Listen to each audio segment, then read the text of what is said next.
Welcome on in, guys. Tobin here with you, and thanks for checking out the channel. Last night here in Sin City, and we just left the David Benavidez, David Morrell fight. I was expecting to come over here and do a recap of Bam Adebayo's game winner against the San Antonio Spurs, and we will get to that. But I'm a little rattled right now because I'm like, I look at my phone as I'm walking out. I'm like, Luka Dončić traded to the Lakers? And it was a Bleacher Report app, so it wasn't like I got fake tweeted, but I had to like go then look at Twitter to make sure it was real.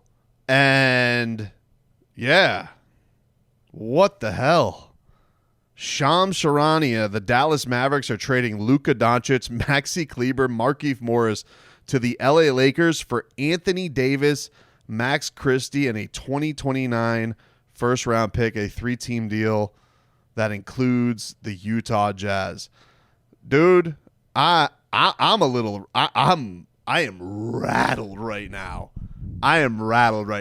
I'm gonna get more details on this. I'll do a video, obviously, of like how this will, because like the idea that the Miami Heat, did Tyler Hero just tweet about this? Tyler Hero just tweeted, "What the fuck?" Well, he put WTF. But like everybody's rattled right now. I wanted to come here and talk about Bam Adebayo with just onions shot to really say what would have been a frustrating loss for the Miami Heat, because for Bam tonight, he really carried him in a night where Tyler Hero had an off night shooting. Did Tyler Hero go 3-less tonight? I think his streak came to an end. He had one right before the buzzer. Yeah, 0 for 7 tonight from Tyler Hero. Just couldn't get his offense going tonight. One of those nights for Tyler. Leroy and I were joking. We were watching the game. We were at the David Benavidez, David Morrell fight. We're watching this because that's Stephen Fulton, Brandon Figueroa. Co-main was not too great. So we were watching the game, and Leroy actually had Heat 2.5. He's the only guy who's upset that Bam Adebayo didn't take a 3. Because we were at the sports desk, and all of a sudden we didn't have Twitter out. We're kind of just perusing around town, and then all of a sudden we bet the Heat, and it's like, boom, we find out Wemby's out. And we're like, oh, that makes sense why the line switched so much. But dude, this is crazy. Bam today with a near 30-point triple-double, 30 points, 12 rebounds, 9 assists, 2 steals, 3 blocks. What a game by the captain. Played 38 minutes, completely carried this team to victory today. And shout out to Terry Rozier. You might want to investigate him, federal government. All right, you can federally investigate him for being all the way back, dude. 5 of 9 tonight from Scary Terry to put the Miami Heat in position. Give him a little bit of boost from the bench today. Nico had a really impressive game today, too. Got into a little bit of foul trouble in the first half in this one. Finished with 14 points. Hit some big onions threes. Total time. And Kel'el Ware today, I thought, little bit of a up and down game offensively because he didn't get many opportunities. He did have a sick-ass lob, though, from Terry Rozier. And not only that, but 12 rebounds today. Love that from Terry. I love that from Kel'el. That is, Spo put the challenge out there to all his bigs. There's no excuses anymore. Sure, this was a game where Wembanyama was not out there. That's true, but Bassi had a really good game for the San Antonio Spurs. Mamashvili, he put a scare into the Heat in this one too as well. But thankfully, Bam Adebayo comes through with the buzzer beater, number 3 in his career, I believe. That the is one against the Nets, one against the Detroit Pistons, and looks like he even got a little shout out from. Well, I'm not going to make assumptions, but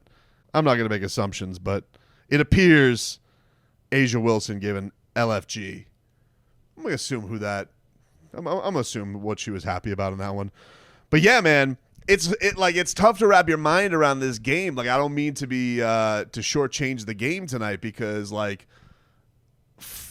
Bam, look, terrible start to the season offensively, but it cannot be ignored that it feels like the dude is starting to find a little bit of a groove. And this adjustment of putting Kel'el Ware in the starting lineup has done wonders for Bam Adebayo. It really, really has. And it does feel like we're starting to see a guy who is finding himself a little bit in this way. The last 3 games scoring over 20, 26 against Orlando, 21-9 against Cleveland, 30, 12-9 against the San Antonio Spurs. Before that, he had 17-16. Like it feels like we're starting to find some footing here for Bam Adebayo, which is obviously huge news for the Miami Heat. You can't just sit here and you cannot work your way through a season and not have your captain on point offensively. So just a monster performance overall from Bam. That was the big one. Terry getting his 3-point shot. He's also kind of starting to find an offensive groove. You had to wonder with this whole federal investigation thing, how is Scary Terry going to deal with all of this? Well, he balled out today. He did tremendous. And I don't know what chirping was going on at the first time at the free throw line, but you had to know somebody was talking a little bit of shit about it. I don't mean to jump to conclusions. I just assume. But even Terry Rozier looks like he's starting to be more himself along the way. And obviously he has been, it's been a very disappointing for Terry, but you have, a couple of good scoring games here over the last handful of games. So those two guys finding their offense could go a long way for Miami. And certainly, Tyler's, struggling a little bit offensively the last couple of games. They needed it. And this was a game, look, you can't lose to a Wembanyama-less San Antonio Spurs team, even if it is on the road. That's a game the Miami Heat have to have. And I told you going into this 4-game trip, I really think that 3-1 should be the mark that you're going for. I know they always say go 500 on the road, but this is not the most daunting road trip in the world. You got Chicago, the Sixers. Who knows if Joel Embiid is going to play? And then who else are close with? Is it close with Brooklyn? Now it's escaping me. They got Chicago coming up on Tuesday, so you got a couple days off at Philly, at Brooklyn before they're back next Monday against the Boston Celtics. But yeah, man, hard to not feel a little bit shook right now because I'm looking on my television and this is all too real. The Lakers are trading for Luka Dončić. Apparently, according to the reports here, the Mavs approached the Lakers about this deal. And it's incredible that this got done before Jimmy Butler. Hold on. Let's see this.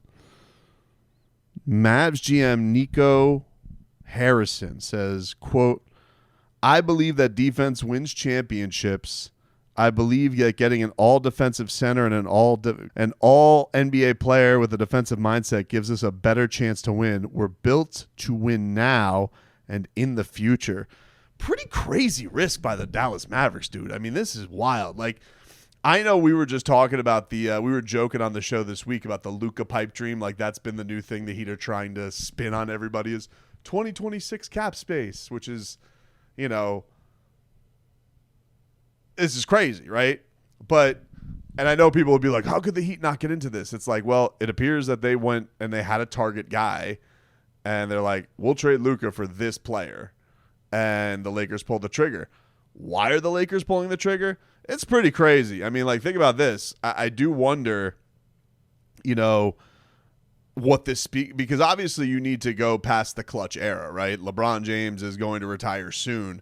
One has to wonder, though, does this open the door for LeBron James wanting to get out of the Lakers?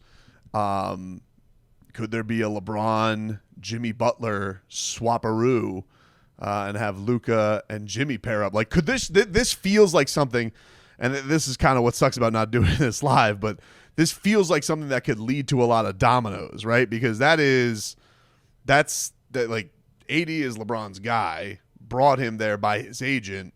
Now all of a sudden, the Lakers franchise is basically just tilting it on its ear, and you have to wonder how LeBron. Like, I'm sure they had to approach LeBron about it, right? I'm sure they had to, but one has to wonder what this means and what this means going forward. But it's wild, and let's see. This is from Tim McMahon. The Mavs had major issues, had major concerns moving forward with Luka Dončić due to his constant conditioning issues and looming commitment to another Supermax contract extension this summer. All right, but like you guys traded for and Anthony Davis is awesome. Don't get me wrong. And him and Kyrie, could they still do some damage? Sure, but you're gonna just like roll. First of all, roll the dice that Anthony Davis. What's Anthony Davis's contract? Anthony Davis. I have no idea. When did he sign?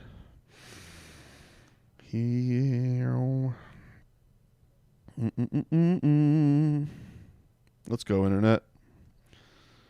Oh, we moving slow now. Like what? Everybody's probably going to Sport Track to figure this out. Whatever his contract is, you have to wonder like what's his commitment level to the. That's crazy. And this is from Bobby Marks. He is no longer eligible for a Supermax because he was traded. So, and that, you know, I'm sure Luka Dončić will stay with the Lakers, I'd assume. So I'm sure they wouldn't have made this trade without knowing that. But you have to wonder, I mean, the Mavericks pulling a move like this is crazy, dude. I can't even wrap my mind around this. This is absolutely wild.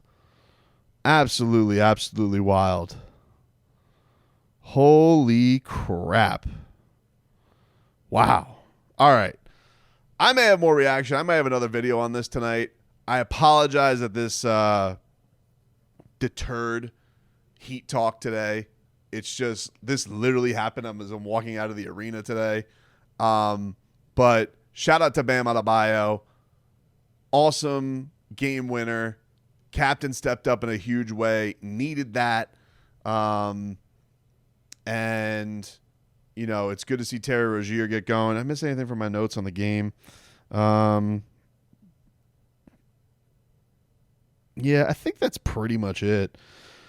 Was very mad at Haywood Highsmith in that second half because I'm like, I feel like the Heat should have been up like 20 if he would have hit like half of his shots. But I love Haywood, so you know I can't get mad at him. Love tall time. That's the one other thing I want to leave with today. Eric Spoelstra did close again with Bam, Nico, and Kel'el all playing, and I felt like I just love the way it goes. I love Nico getting downhill. I love him throwing lobs to Bam and to Kel'el. I love when he diverts off of it and rolls to the rim, and especially when he has his three-point shot going. Oh, my God, dude. I just think it gives the Heat such an interesting dynamic. They're such a fun team to watch. You know, because Jimmy Butler's side, I don't want to say Jimmy Butler was a boring player to watch because, like, when he just is, like, committed iron will Jimmy Butler, he can summon that building like a wrestler like none other. But, you know, those performances are few and far between because you have to usually wait till the postseason for them. This is the most interesting dynamic regular season Heat have had in a little bit. It's just different. And Bam playing power forward with Kel'el, sick ass lobs, and Nico playing the way that he is, and Tyler shooting the moon out. I think it's a fun watch night in and night out now. And there's going to be inconsistencies. I've told you this. I'm not expecting contendership right now. But if you do have Bam rounding into form and Tyler playing the way it is, who knows? Who knows? But for right now, just the entertainment on the court, very much enjoying it. I got to get my mind gathered. This is a crazy night, ladies and gentlemen. I got a flight in the morning back to Miami. And we'll see what this all means for everybody.